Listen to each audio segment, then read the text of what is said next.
4월 27일 폴리뉴스의 상인 3색 시작하도록 하겠습니다. 드디어 박근혜 대통령께서 귀국하셨습니다.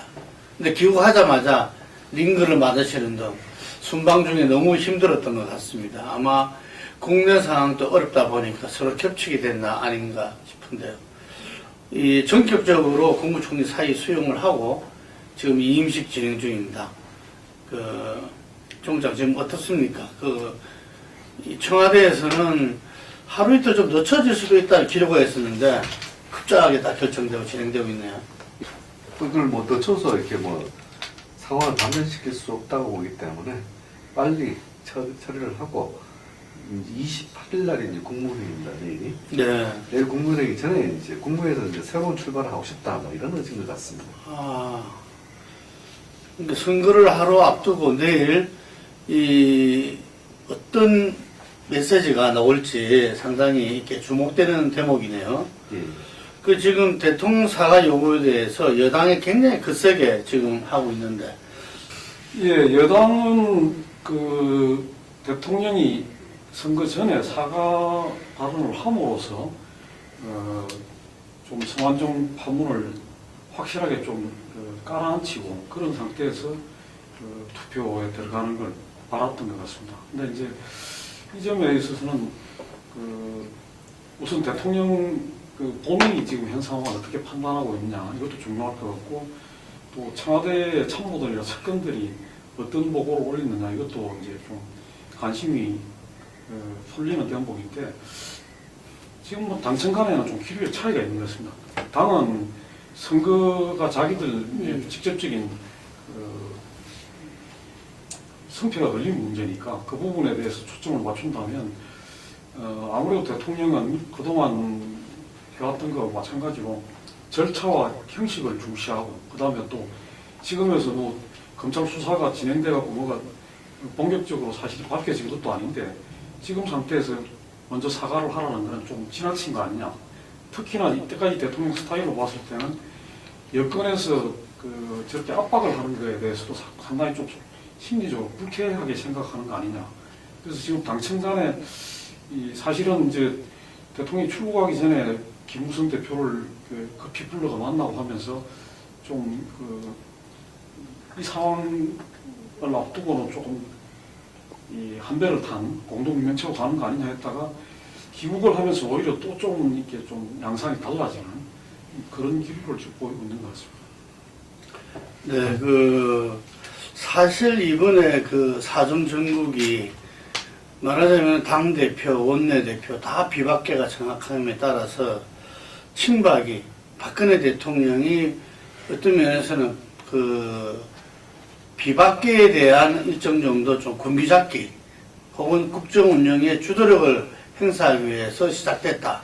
이런 이야기들이 많았는데 이 부메랑이 돼가지고 오히려 지금 몰린 상황이 돼버리는데 정부장은 어떻게 지금 예측하십니까? 내일 국무회 발언을 이 당에서 바라는 그런 사과 발언 정도의 수준이 나올까요? 유감 정도 소리에서 아마 나올 가능성이 높은데, 이제 유승민 대표라든가 새누리당 비박계에서 이렇게 박 대통령의 사과 요구를 하는 것은 사실 재보선 선거 그 자체에 있다기보다는 재보선 이후에 당청 간의 권력 투쟁에서 선점하는 지점이 널려 있다고 보기 때문에 우선 먼저 도전을 던지는 겁니다. 이건 승패와 관계없이 먼저 도를 둬야 되는 포지션이기 때문에 김무성 대표가 두고 유승민 원내대표가 그걸 또 한 번 더 못을 박는 형식이었는데, 박 대통령으로서는 이것이 자신의 권력 행사를 제한하는 행위로 보기 때문에 굉장히 불쾌할 겁니다. 청와대도 마찬가지고. 그런 상황이기 때문에 수용은 하되 사과가 아닌 유감선에서 끌고 갈 공산에 있고, 이것이 재보선 이후에도 두고두고 하나의 어떤 권력 갈등의 초기 될 공산이 큽니다. 패배하는 대로, 승리하면 승리하는 대로 요 상황을 가지고 김무성 비박계 쪽은 내년 총선 공천권을 두고 청와대 보폭을 확 조여나가려고 할 것이고, 청와대는 당을 장악하기 위해서 이걸 또 뚫어야 하는 이런 상황이 서로 맞물려 있다고 봐야 됩니다. 아니 우선 당장은 이게 주목을 해야 될 대목이 내일 국무회의에 대통령이 참석을 안 할 가능성이 지금 거의 90% 이상이거든요. 아, 그 건강 문제 때문에. 건강 문제를 예, 그런 건 좀 이유로 없습니다. 해가지고 네. 그 경제부총리가 지금 주재로 하는 걸로 네.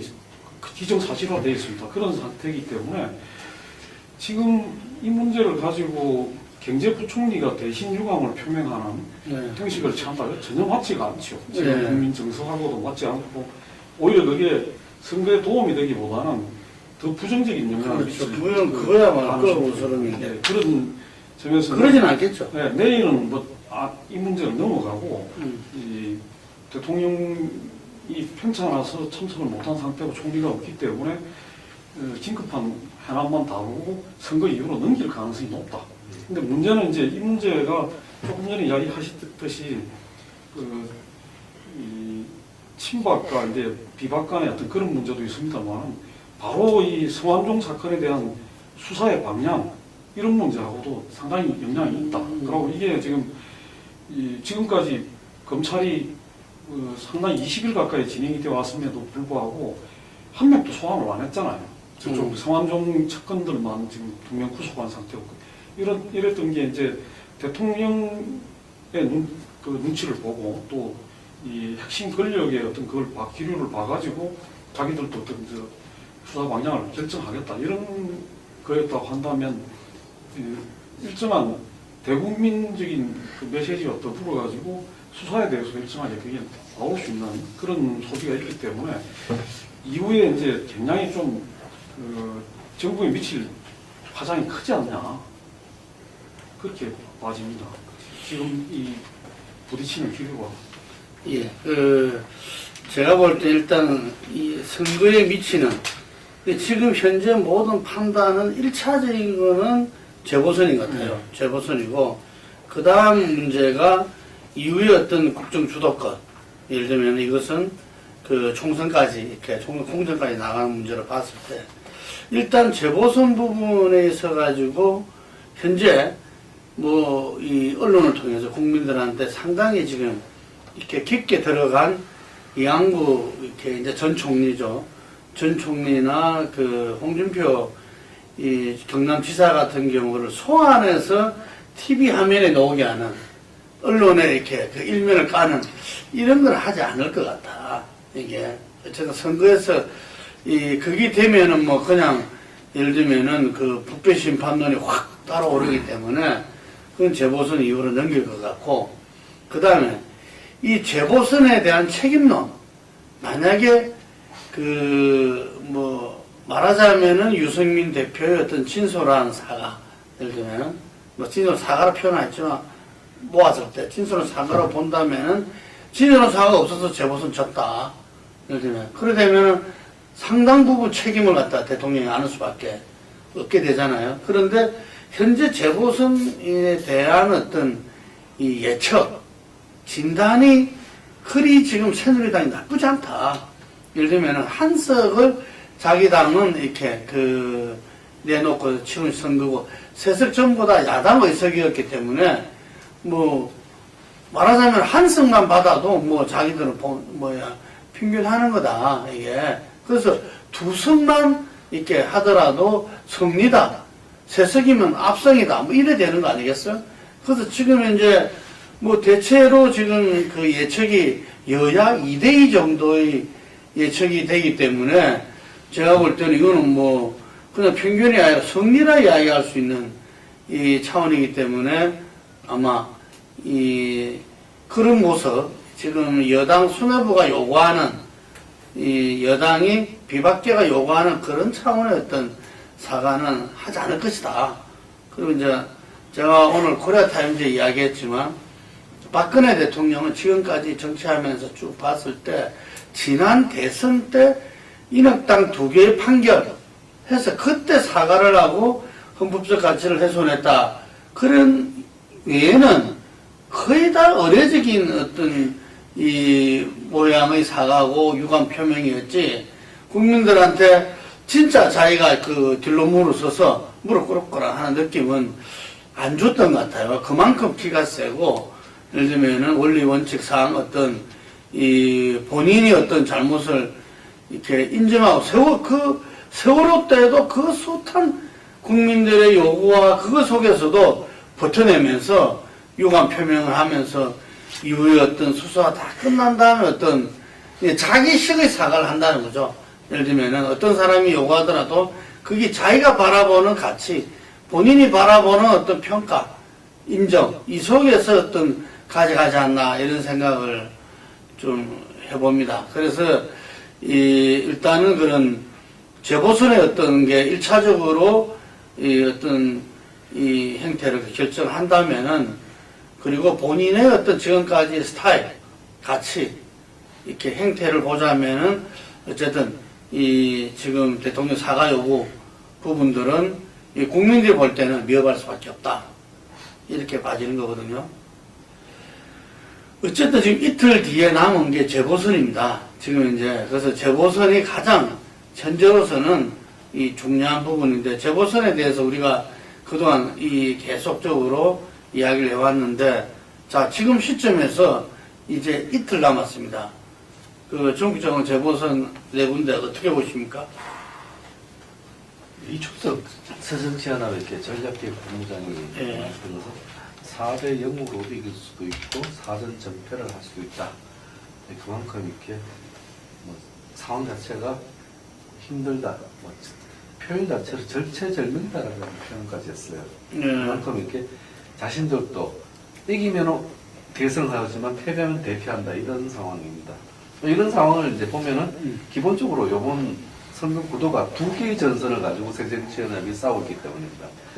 이제 정권 심판, 성완종 비슷한 정권 심판 전선하고 그다음에 정동영 청전배 쪽의 도전에 따른 야권 재편 전선, 그러니까 야권 분열 전선. 이 두 개의 전선을 가지고 운용하는 새정치연합이 한 야권 분열 전선을 정리를 해야지 심판구도 속에서 승리를 끌고 가는데 이게 정리가 막판까지 안 되고 있기 때문에 현재로서는 굉장히 어려운 선거를 하고 있다. 이렇게 봐야 될 것 같습니다.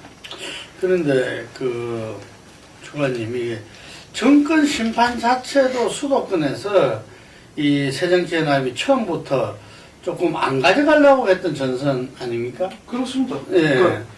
그러니까 저는 그래서 이제 이 부분에서 만약에 그 선거 결과에서 야권이 상당히 실패한 이런 분위기에도 불구하고 실패한 걸로 나타난다면 야권 지도부가 상당 부분 그 책임을 져야 되는 상황 인식이라든가 그다음에 선거 전술이나 이런 부분에서 너무 안이하거나 또 우리가 여러 차례 지적했습니다만 이 공천 과정 지역에서 경선해서 지역 대표를 뽑았다 그렇기 때문에 이 부분에 대해서는 뭐 중앙이 간섭할 수 없었다. 그래서 이 성완종 파문이 이전에도 상당히 수도권에서 정권을 심판해야 된다는 기류가 있었음에도 불구하고 새정치연합 쪽은 그런 기류로 가기보다는 서민 지갑 지키기, 뭐 경제정당 이런 쪽으로 해가지고 그러면서 또 한편으로는 안보정당 내세우면서 종북 프레임이나 이런 거에 빠져나가고 비껴가고 이렇게 선거판을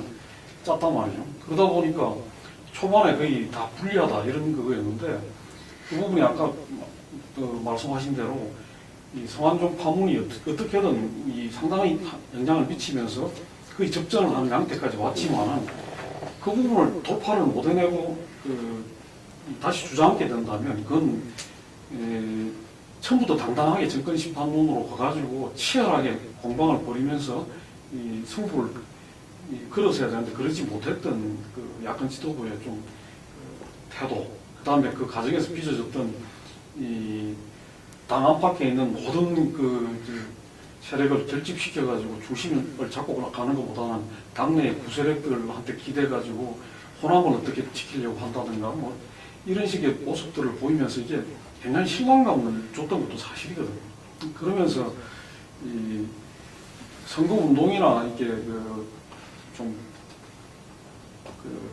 이슈를 선점하고 끌어나가는데 조금 실패한 게 아닌가. 그런 점에서는 지금 결과는 두고 봐야 되겠습니다만 여건이 물타기라고 할 수도 있고 또 이제 이슈의 초점 흐리 뭐 이런 걸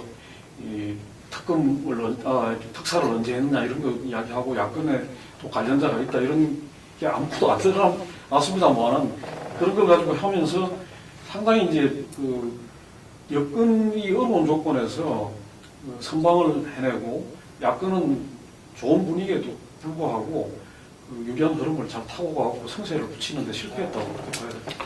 그러니까 지난 그 지방선거가 사실상의 패배, 그 세월호 참사 속에서 그리고 730 재보선의 어떤 참패 이런 속에서 야권 지도부가 물러갔잖아요. 그때는 그 부분을 뭐 전략공천 실패라든지 뭐 이렇게 이야기를 했는데 사실은 전략공천 실패뿐만 아니라 예를 들면은 선거에서의 어떤 선거 전략 전술 그리고 이 전술을 어떻게 까느냐 뭐 이런 부분에서 총체적인 그 패배였다 이렇게 보여지는데 이번에 지금 이제 이런 성한종 리스트 파문이라는 이게 그리고 거기에 놓은 그 리스트 8위 그리고 3위는 1, 2, 3대 비서실장의 총리 다 포함된 이 선거에서 지금 이제 이 분위기를 이렇게 압도하지 못하는 건 이미 졌다. 제가 볼 때는 이준석 새정치 홍보본부장이 4대0 압승이나 4대0 전패될 수 있다는 것은 출구조사상의 표현을 한 것 같아.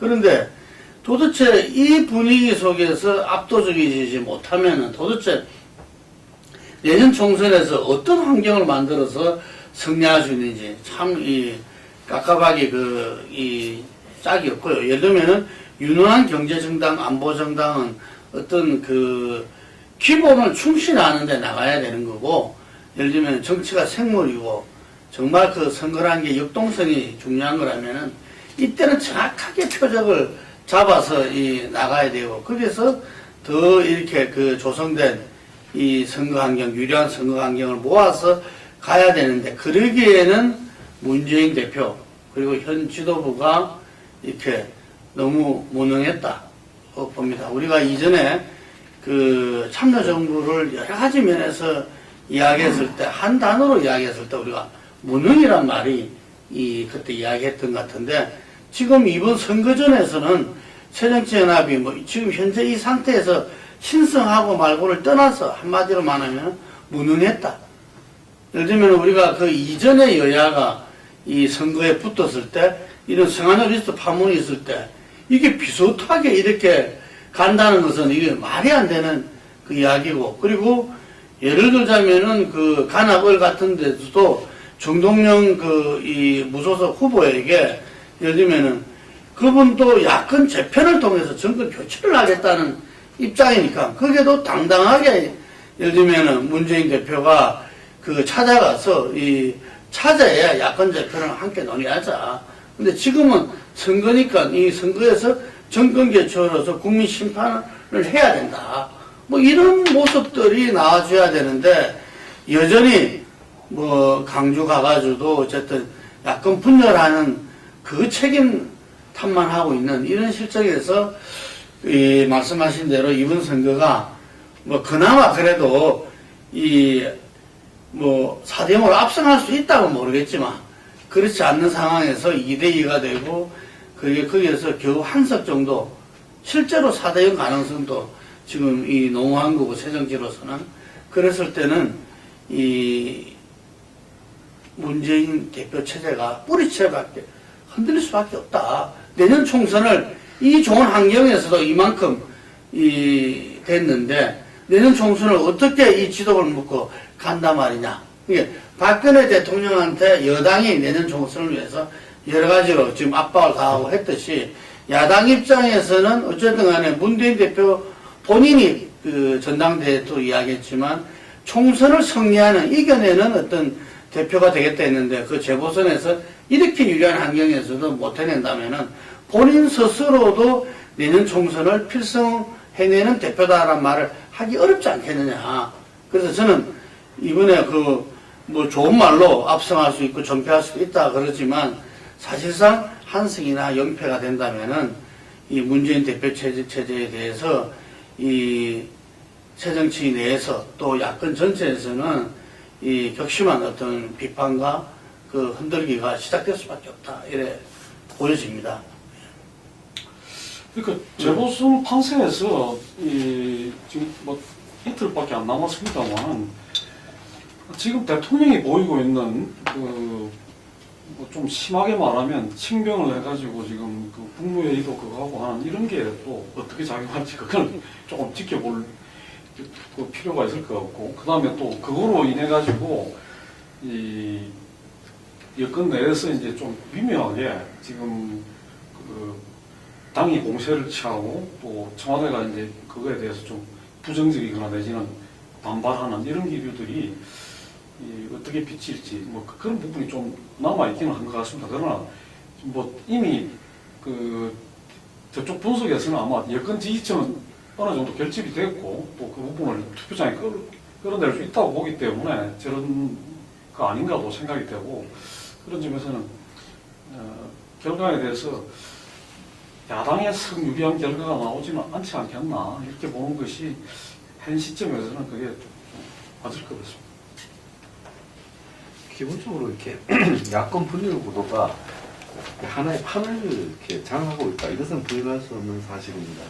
근데 광주와 이제 관악을에서 이렇게 이쪽에서 전선이 없었다면은 실제 심판 구도로 옮겨가는 데는 굉장히 이렇게 빠르게 휘발성을 가지고 갔을 뻔한데 이걸 제압하지 못한 문재인 대표의 문제. 실제로 그것은 이제 호남의 리더십을 아직도 지난 2.8 전대와 똑같이 호남에서의 리더십을 아직도 가지지 못했기 때문에 지금의 모습이 또 재현된 것. 그렇게 보여지고 이것이 이제 강화하고 중원에도 영향을 미칩니다.